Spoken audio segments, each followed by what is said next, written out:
All right, so today we're going to talk about the creator equation, finally. So, what this is something I came up with in order to help content creators accelerate their progress and really growth in general. So, let's just start off with the basic. It's strategy plus automation times execution, and that equals success. When you have all three, that is what you are needing in order to be successful as a content creator. So for example, back in the day, I had a great strategy when it came to content, but I wasn't able to execute on it as well. I do partially blame not having the right automation tools at the time, but that's maybe a third. It was more like 66% of it was just me not executing. So as I've gotten better at content creation, I've gotten better at batching, so getting videos ahead of time or getting other content ahead of time made and scheduled out, that helps a lot. And having the right tool to automate that scheduling is also another factor. And so like tools like Nuelink and Opus and Substack, and even just like N8N or Zapier or Make, I definitely probably wouldn't use Zapier nowadays, but I just want to mention it. So automation tools have come a long way. Strategies are a lot more different now too, because the content creation world is different. I always talk about doing this content journey in this digital renaissance, in this opportunity we have now. But what does that really mean? I started making content back in 2013, 2014-ish. It was more like late 2012, actually, when I started making blog posts, but I lasted until my last year of high school. And then for many years, I stopped doing it. When I got back into it, it was in the late 2010s, around 2017, 2018. And in that change, there was already like a big shift.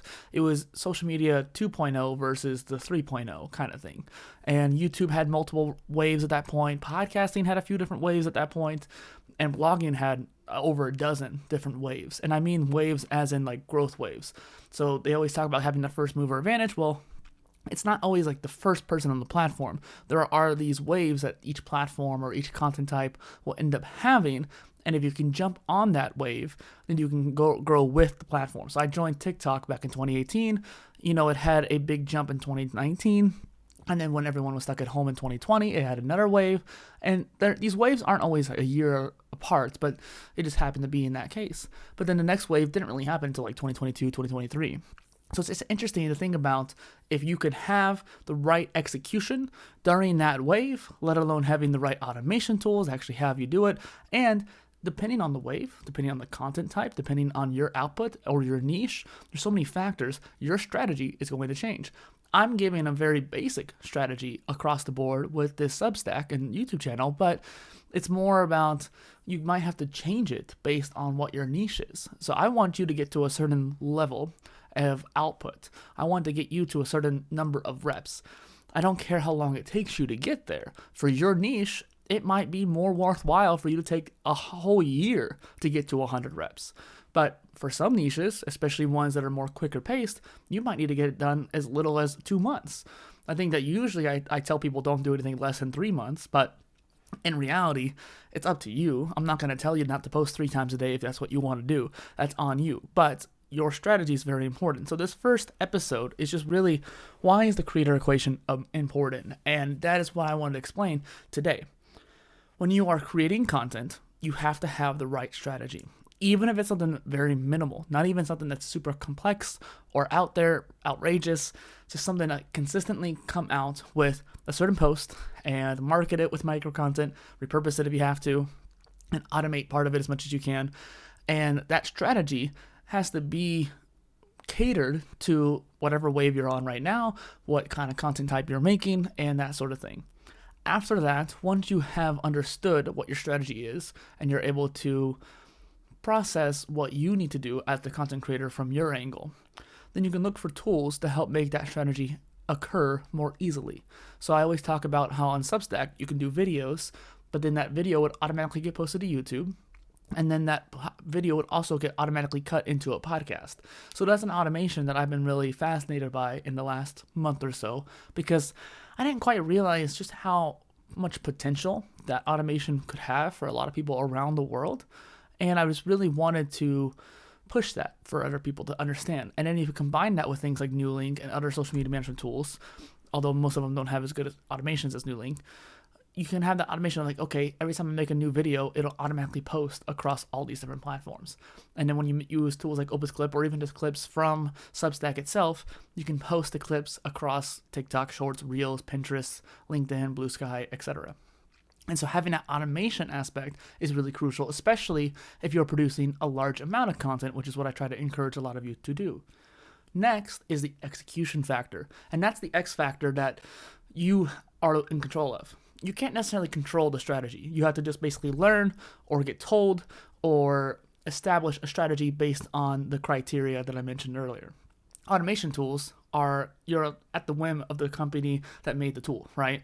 And so really, those two factors you can't change very much, but what you can change is your output. So like I said at the beginning of the video, if you want to do 3 posts a day because you really want to grow fast, that's fine. What I might suggest is actually kind of taking that post down. Like I would rather you do all 3 content types a day rather than 3 videos a day. I think that that's just going to be overwhelming for you and your audience. And unless you're doing like short form video, 3 times a day is not necessarily viable. And at that level of quantity, your quality will go down and your execution will go down too because you're going to start to burn out. However, if you were to do like maybe a live stream every day and then convert that into a video and then throw the whole live stream into Opus Clip and get Opus Clips, you're only doing 1 live stream a day, but then you also get a video out of it. You also get maybe more than 1 video out of it. That's a different story. But again, that's a skill of repurposing, and you have to learn how to repurpose. You also have to learn how to be a good live streamer to actually make the video interesting enough to have a good output when you do repurpose it. So I don't always suggest it's a good idea to do that strategy. Not right off the bat, I mean. So if you're able to execute that though, that would be a great way to accelerate that's a strategy that I just shared with you. And there are automation tools like Opus Clip to find the clips so you can actually have short form content from your live stream. Cool. There's a lot of multi-streaming tools. I'm using Meld right now to record this, but I could go live on multiple different platforms at the same time. That's another automation that your live stream could then be syndicated. Cool. But it's all down to your ability to execute on that content. And that is why this creator equation is so important. And in the next following episodes, we're going to get into the topic of how and why, and then what can you do in order to accelerate. So the next episode is about strategy, then it's automation, then execution, and then we have one more finale episode. And I just wanted to touch on each one individually so that way you can have, okay, what is the strategy I can follow? Maybe give a couple more examples too, depending on the context. So I want to try to cater to as many types of content creators as I can. I don't necessarily think I'm going to make it for each content type, but per se, maybe more different levels of acceleration. Like if you want to just get started, here's a basic track. If you want a fast track, here's that. If you want a boot camp, like so a super fast track, maybe I can do that. And that'll be kind of interesting. So different strategies for that. Automation is based on how much do you want to automate. There's a lot of AI tools now that make it even more automated.